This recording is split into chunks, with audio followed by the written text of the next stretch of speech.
Now I have the honor to pass the word to Mr. David Pitlarge. David is a partner in Hill Dixon's Marine Trade and Energy Group. He works in the shipping team. His clients include ship owners, charters, managers, insurance, particular P&I, brokers, and banks. David's recent experience includes charter parties, bill of ladings, MOA, shipbuilding contract, FFA, ship management contracts, and a lot of other contracts. Thank you, David. Thank you very much, Valeria. Like David McInnes, I think I better update my CV. I don't think we've been doing much FFA work recently. Now then, today my talk is about the sale and purchase contracts and, in particular, the standard forms of the MOAs.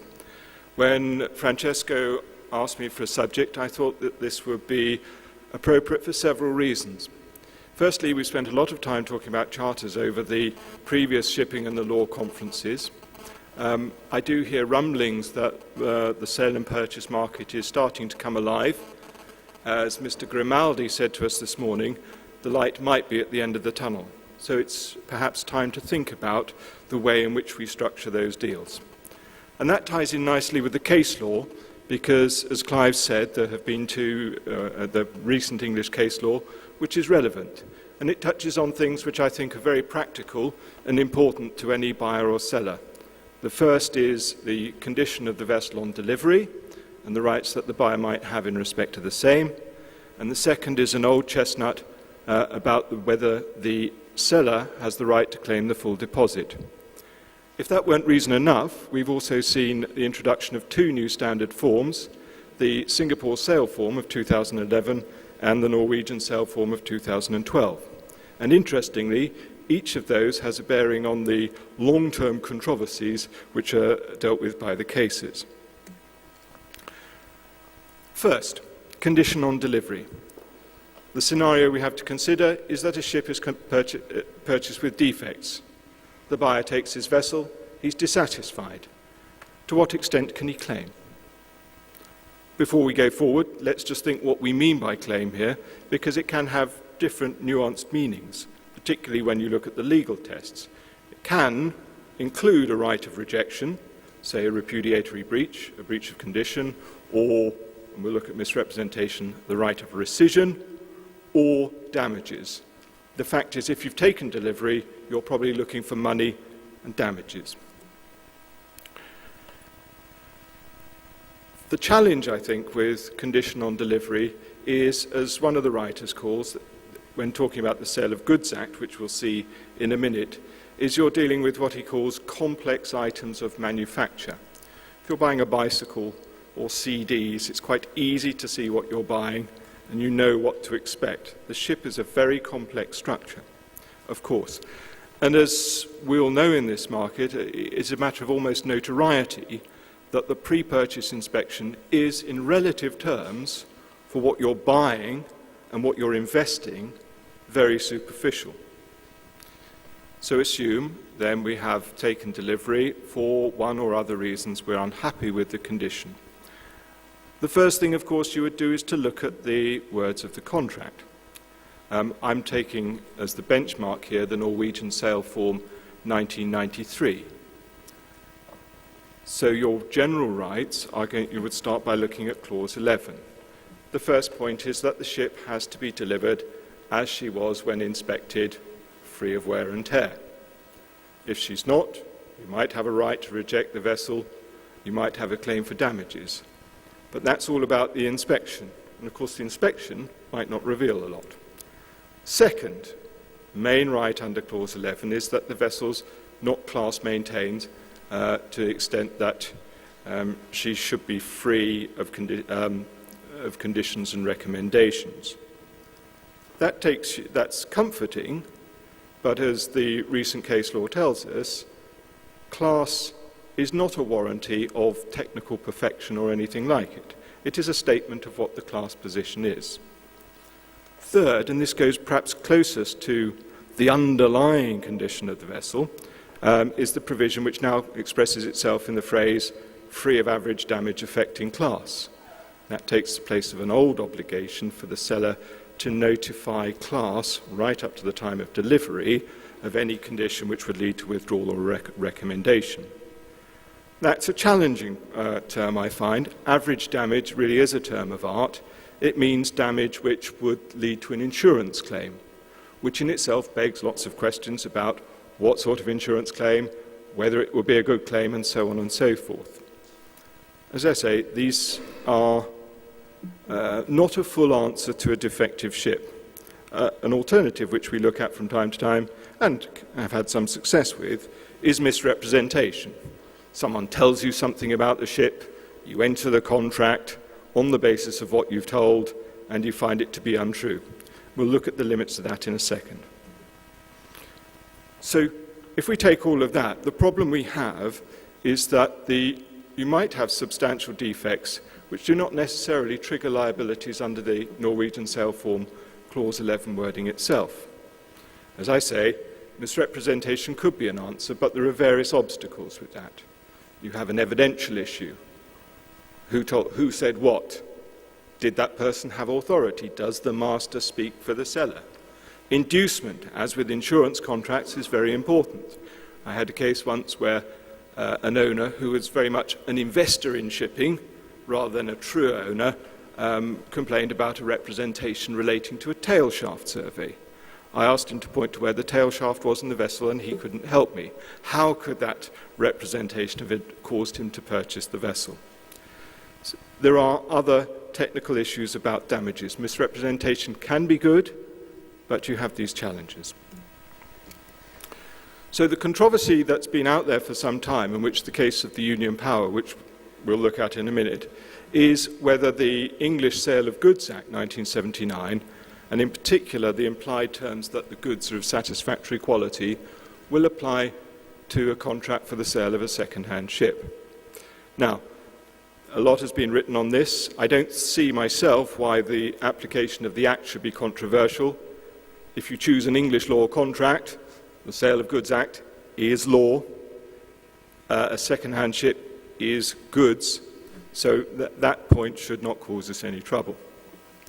There are other terms within the Act dealing with title, conformity with description, but those aren't the ones that are likely to give us problems in the scenario I've described. The term that will or has given rise to dissatisfied buyers looking to exploit the Act's provisions are those of satisfactory quality. And as you can see in the slide, we see that satisfactory quality is what a reasonable person regards as satisfactory. If you read on down through the Act, you'll see that it can include things like the state and condition, fitness for purpose, safety, durability, and such like. The implied term is a condition, and we'll look at the significance of that in a minute. But pause there. If you're a seller and you've read your NSF and you've made your promises, which your lawyers explained, about average damage affecting class, for example, do you really feel comfortable about this much more elastic set of important promises that you're giving about things like safety, durability, reasonable person?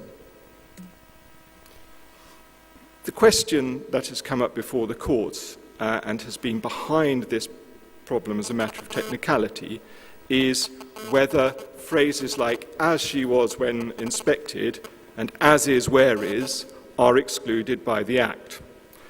English law is relatively flexible. It generally tries to give effect to the parties' intentions and gives them some freedom of the terms they contract on.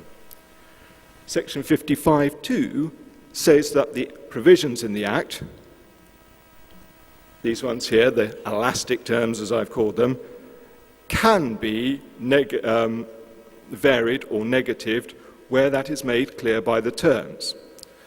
The argument goes that if you use a term like "as is" and perhaps "as she was when delivered," that in itself puts you into a Section 55(2) situation such that you've negatived the promises you might have inadvertently given under Section 14 about reasonable quality. This matter has been, as I say, out there for some time. It's probably features in many arbitrations where a buyer complains about the condition of the vessel. It finally came before the court this year, at the end of last year, sorry.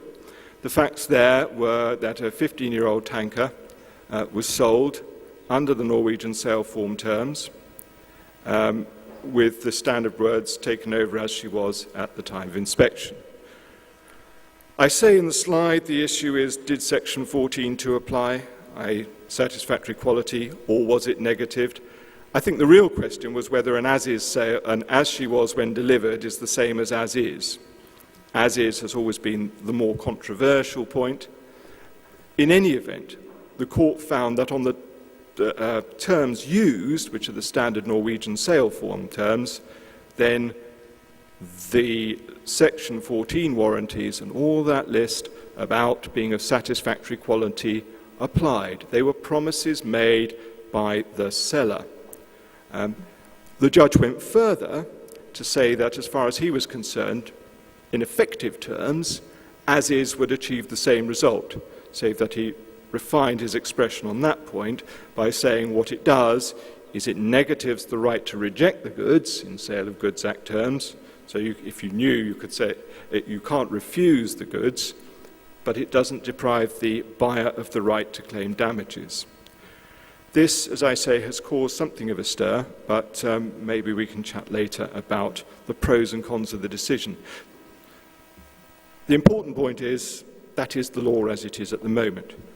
We talked about the standard contracts and how they might affect things. Use the word condition. Very briefly, because I've overrun, the deposit, this is practical, and the point is quite simple. There is an old issue about what happens if the buyer fails to pay the deposit in the terms. Let's take the values in the case which I'll just mention. I sell my ship to David for, let's say, 22 million. He contracts to pay me a 10% deposit within 3 days. He doesn't.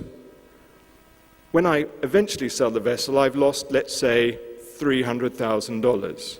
Can I claim the 2.2 million from David, or are my rights to claim limited to the 300,000? There have been divided views on this, and they come, I'm not going to spend time on this. The argument arises because of the fact that we don't, in the deposit, the failure to pay the deposit clause, there is no mention of the right to claim the full deposit, where there is in the failure to pay the purchase price. The short point is the court ultimately settled the debate, and the seller is entitled to claim the full deposit. So we have a nice balance here, some good news for the buyers and good news for the sellers.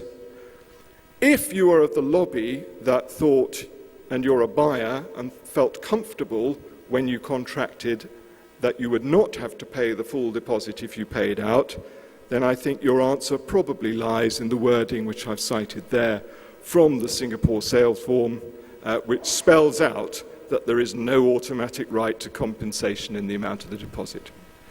And I will leave it there because I've overrun again. Thank you very much indeed.